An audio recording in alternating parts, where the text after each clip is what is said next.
Webern to Hildegard Jone, and I'm just getting going here this morning, so you can probably hear my voice warming up. And just, very bit of warning. Don't speak German, not very well, and my English is probably wanting as well. And I'm an okay reader, but reading these translations I'm finding it's a little more difficult to make it flow. But in the spirit of keeping reading alive and trying to become better myself, here we go. So this is from 29th of December 1929. This is letter number 11. And again, this is Webern writing to Josef Humplik and his dear friend and collaborator Hildegard Jone, of which he said a couple of her poems in VA and VA, and then a couple of select ones for his Opus 25, Zonai Gesanga, Nachgedacht and Hildegard Jone. So here we go. December 29th, 1929. Dear friends, now I have it in the house, Humplik's lovely bust of Mahler, and I take endless delight in it. Many, many fervent thanks. I could say a lot about Berlin. The concert went well. My piece in particular, the Passacaglia, that I rendered here for you at the piano, came over very well. I like the city of Berlin very much this time. One could live there very happily, I should think. I have some peace for now for a while, and I tend to return to my new work. That is 1929 Berlin. That is my dear friend. And then we have kind of some parentheses here. So my dear friend, now I must be quite emphatic. This is number 12, and this is from December 30, 1929. Of course, it rejoices my heart that you so have mentioned my Trackle songs in this connection, but, and this is in confidence, there's hardly the remotest possibility of realization. I know of no singer, and even if I did know of one, there is no longer sufficient time. My Trackle songs must be about the most difficult thing there is in that line. Innumerable rehearsals would be necessary. When could I fit them in? At present, I see no possibility. No, it's not easy. A thing like performance of work of mine requires the fulfillment of a host of conditions, and in this case, they simply do not exist. I am very depressed about you being so far away from us again. This world gets lonelier and lonelier for a man like me, and even harder. And I bet that was a thing for Webern. His music is extremely difficult and intimidating for some of the best singers, musicians, and players that I've known. They do not like playing or singing his music. So again, he's writing from Mödling, and this is the 17th of January, 1930. Dear, and there's this dear with a asterisk, Jona, and that must be, he might be writing Mein Liebe, and it's not capitalized. I don't know. But my guess is just it's Mein Liebe, but it's not capitalized, or maybe it's a joke, Mein Liebe, or something like that. Mein Liebe. I have no idea. But anyways, here's the letter from 17 January 1930, number 13 in this book. Dear Frau Jona, thank you very much for your new works and your dear letter. I wanted to talk to you immediately. Perhaps you had some inkling of that, but however impressive the telepathic method, I would have preferred in this case the telephonic method had it been available. I'm very happy over your writings. These are wonderful poems. I'm indescribably moved by this depth of sympathos. Am Ende ist sich der Mensch des Staunens anbeginn. Es kommt bis zur Vernichtung nach.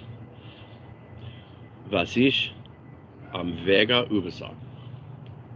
Oh, there is so much more I would like to quote. I apologize for my German there. I would like to take the liberty of discussing your stage writings at length at a later date.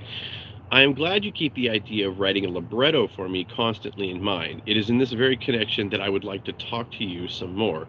Your words on the subject of Schoenberg's song gave me delightful proof of your, permit me to use an expression that sounds rather modest, but means a great deal among musicians, musicality. Yes, I feel exactly the same about these passages, but no musician in the world could have heard what you heard there. No one has spoken to me about that passage in a manner even approaching yours. Really, it made me very happy to read it. But surely you will come and hear my symphony on 24th February. Soon after, I have to do a new Schoenberg piece and some Bach on the 4th of March, and then a radio concert on the 9th of March. And finally, on the 16th of March, a Workers' Symphony concert, that's Beethoven's third, among other things. After that, I have to go to Amsterdam.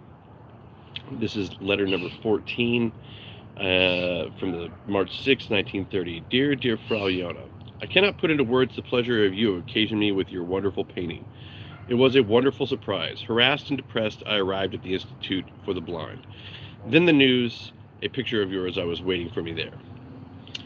It was like redemption. Seeing the size of it, I have immediately guessed it was your Winter. Since I first saw it there, I have thought of it constantly and unswervingly, and wished it to have it near me. Now it had come to pass, accept most of my fervent thanks. Now that it has come to pass, accept most of my fervent thanks also from my wife, who is enormously pleased with it too. That's Mina, his wife. I am really especially glad that you came such a long way, unsparing of money and trouble, to hear my symphony. Letter number 15 from the 29th of from July 29 July 1930. Dear friends, a week ago I was at Duckstein. The day of ascent there was bad weather, rain and fog, but nevertheless it was beautiful. The diffused light on the glacier was quite remarkable, caused by the overcast sky and the fog. Just a few paces in front of you, snow and fog blended together into a completely undifferentiated screen. Excuse me. Snow and fog blended together into a completely undifferentiated screen. You had no idea whether you were going up or downhill. A most favorable opportunity to contract snow blindness, but wonderful, like floating in space. And the pastures on the south side, the contrast, the luxuriant flora, nothing but alpine roses in full bloom. And lower down, the most marvelous larch woods. Enormous trees grown by the oddest shapes, huge branches. You would have loved it. And the reason I think that they're pointing all this out, that they've included letters like this, has quite a bit to do with probably how his music was received and then analyzed. And then I like to point stuff out like this because I feel like the way in which we analyze 12-tone music and the numbers and everything else is completely backwards and wrong, and because I don't think they thought of it like that. I think they, and especially Webern, I think he thought of his music in much more, he didn't really ever reveal it because of what Schoenberg advised him not to reveal why, but I think it's much more cliche. I think it's a lot more nature-based. I think it's a lot more organic, and I can point this out in his scores, how they resemble plant growth and everything else, and his kind of, not obsession, but everybody loved Goethe and was influenced by Goethe back then. So, but just the way he writes about nature, I mean, obviously he is completely obsessed with it. So this letter is from the, August 19th, 1930. Dear friends, I've been industrious and completed a movement of my new piece. Woe is me that this summer is already on the decline, but I hope to preserve peace as long as possible. I try to ward off everything, at least inwardly. Although some disturbing things are already making themselves felt outwardly, all the same, I say to myself every day, it is summer, it's still summer. This is from 8th of September, 1930. Schneegatten. It must be beautiful there in Kobernalsewald. If only something like that was available to us, together with the possibility of living and working with such a great retreat and complete peace. Now for a big request. Ever since I have known your writings, the idea has never let me of setting something to music. That is why I suggested that the time of a libretto, or better, a dramatic text. Now I have the following idea. But I must first confess that your lovely stage writings apparently did not find me in a state of proper readiness to compose something like that. Although I was very suspiciously occupied with the idea at the time. You yourself must know all too exactly how it can be in such cases, and I am probably an extreme case in this connection. Almost every time things have turned out quite differently from what I seem to want. Now I'm very occupied with the idea of writing a cantata. And my request, would you consider undertaking a text of that kind for me? Indeed. Who else could I think of but you, dear Frau Jona? This idea will not leave me alone, and so I had to tell you. The schema of a cantata, such as I intend, is roughly this: chorus, solo, song, possibly another one, and then another chorus.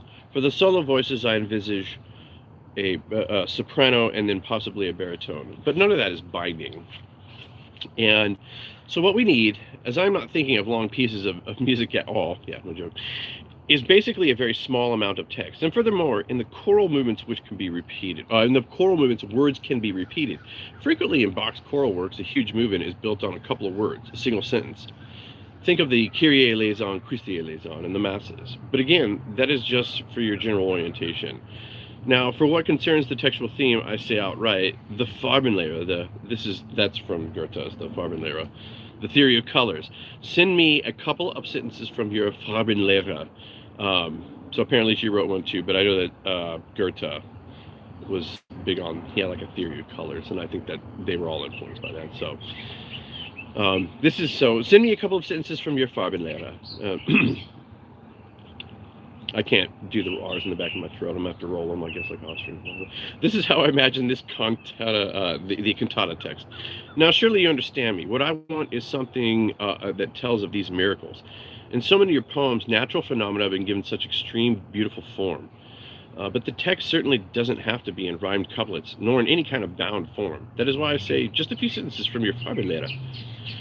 It would make me so happy if you find what hovers in my mind's eye, and so now I don't want to say anything more. Will you do it? Once again, the main point, brevity. The first chorus of Bach's Actus Tragicus uses the following words: Gottes Zeit ist sein allerbester Zeit. In ihm leben, weben und sie auf wir, solange will. This is repeated many times. I have no idea what any of that really means. I could take a guess, but I'm not going to embarrass myself right now. This is repeated many times. I don't necessarily want to repeat. In fact, I'd almost rather not. But in certain circumstances, it could come about. So how do you like my plan? If I'd be so pleased if you could let me know soon. Last week, I was in the mountains again with my daughter Mitzi, not far away from the Schnealpe next to the rocks. There were autumn gentians and a remnant of summer flowers. Yes, they are gone once more. And so I think he's talking, cantata, opera. I really feel like Webern probably wanted to do something like that. But especially since Berg had the two operas, Lulu, and then Schoenberg had the huge leader, I don't know. It's a massive work, though. The something leader. And then, so I think that's what he's kind of getting at here, is he's feeling the need to compose a cantata or an opera, and he's looking for the text to do it. But I think, as Glenn Gould famously pointed out, that you could put all of Webern's, as much, he wrote way more music apparently than Berg, which you could put all of his entire output on 4 LPs, as to where, you can only put one of Berg's operas or something like that on 4 LPs.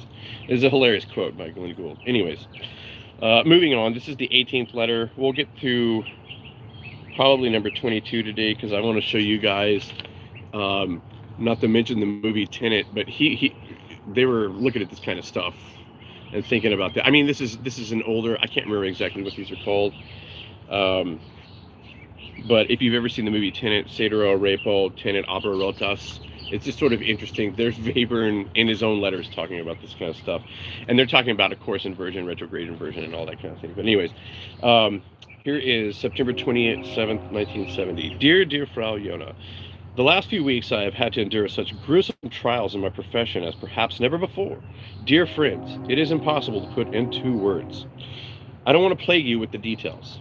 Dear friends, things are getting worse and worse in this world, especially in the world of arts, and our task is to get bigger and bigger. Dear friends, my rehearsals for Mahler's Sixth Symphony are as possible, or as follows, excuse me. It is very, very important to listen as much as possible to this giant work. My interior agitation at the prospect of this monstrous undertaking is beyond words, yet I would have liked to talk a little more about the work. And so I think he's talking about socially things are kind of spinning out of control in Germany and to a lesser degree Austria around 1930, and I'm not going to, you could probably guess who's starting to cause problems around this era.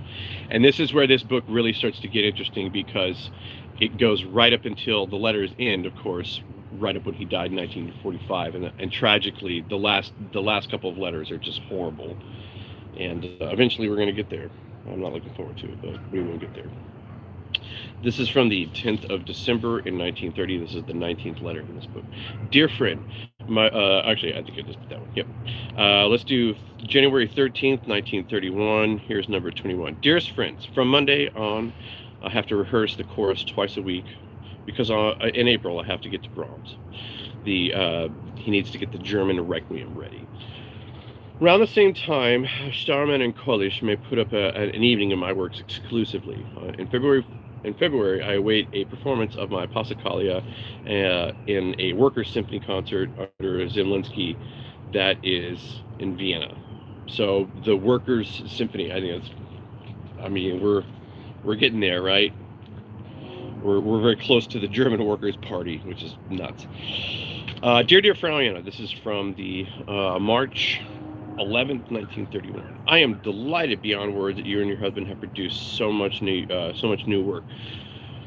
What would I not give to be the first to see it all? At the moment, I am again being sorely prevented from working, but I think I have laid a good foundation for something new, for orchestra.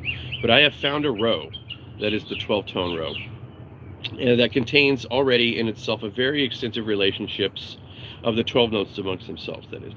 It is something very similar to the old proverb, Setor, I don't know, this is backwards for y'all, but Setor repo tenet opera rotas. To read horizontally, Setor, tenet, and then, but you can read this backwards, forwards, upside down, and still produce the same phrase. So he says to read, and then vertically from top to bottom, upwards, downwards, tenet twice over, downwards, upwards, then vertically again. So he's going through all the permutations of basically what we have. You have your row, you have the inversion of your row, and then you have the retrograde of your row, and then you have the retrograde inversion of your row. So forwards, backwards, upside down, and then backwards, upside down. Something like that. And yeah, we'll leave it. I'll get to number 23. We'll do a couple more pages. And there's really only 140 letters. And then if there's anything, because there's a ton of footnotes. They try to add some context, but to jump back and forth would be, The idea here is just to get a sense of who Webern was, what he was kind of going through in his mind at the times, and because I think that he's a really misunderstood person. That's all. And I think his work and his output is also misunderstood, and it's not because of the fault of modern scholars. They're trying to write their books, they're trying to do their own things, but I feel like, I know with Alan Ford and his Fort numbers and everything, like, it was awesome that they cataloged that, and that might have been used as a basis for composition, but that was never really what inspired these guys. That's not what, especially Webern, that's not what he based his compositions on. And I think that's what, and the reason I say it, let me just kind of go back to the forward here. I think this is very interesting. Josef Polnar is actually trying to tell us this, or Hildegard Jone was actually trying to was trying to tell us this, and it's, let me see if I can actually find it.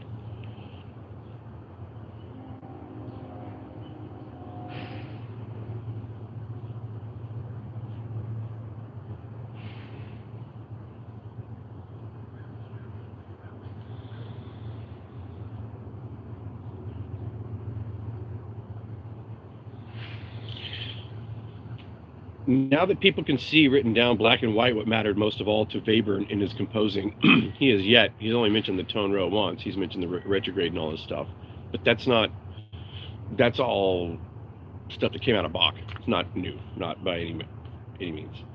Now that people can see written down black and white what mattered most of all of Webern in his composing, certainly not counting and measuring. I don't know, why would that be emphatic in there? That's always, I think that is a massive hint, that's not the way in which we analyze Weber to try and understand his music is so far departed from what he was trying to accomplish. And there's little hints of that, and you'll see that as we get through the rest of this book. Anyways, always be patient with each other, party on. I'll see you guys tomorrow. Actually, I'll probably be back today with, I think I'm going to play guitar and do some synth stuff. Maybe live, maybe a video. Anyways, always be excellent to each other. Always be excellent to each other, party on, and take care.